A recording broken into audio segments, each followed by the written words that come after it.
Hi, it's Tina and Tim back with some legal question and answer. So Tina, today's question is this.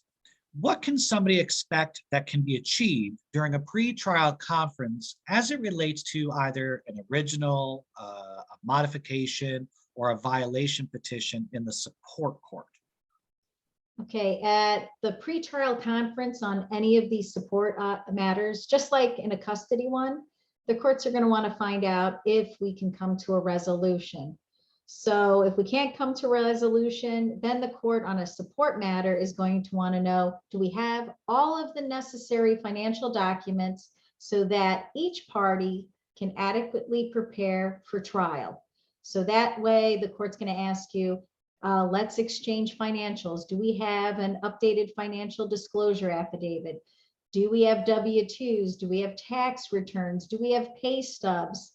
And anything else that the attorney or the parties might think is relevant in terms of the child support matter, such as the job log, emails evidencing that you sent out messages looking for a job, or severance paper, medical insurance coverage for your children and yourself, the actual breakdowns, retirement income, Social Security income, if you're receiving public assistance benefits, maybe you have a printout as to what they are, unemployment benefits, the printout of what your benefit is. Maybe you received 1099s because you were a contracted employee, or you live off your residual income because you are super rich and you have dividends that pay.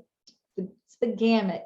Whatever has to do with your financial circumstances. And if you happen to be a business owner, sorry, business owners, but you might have to turn over a profit and loss statement. You might have to turn over your the business banks, not business bank statement. You might have to do that too, but you might have to turn over the tax returns of the business.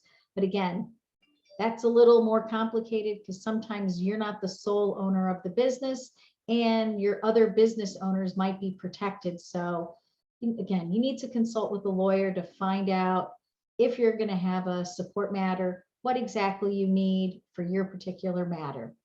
So I hope that answers your question. Again, Tim and I will go through it a little bit more back and forth when we do our normal stuff. So I hope that answered that question. What do you think? Did I do good enough, Tim? Anything else? All right.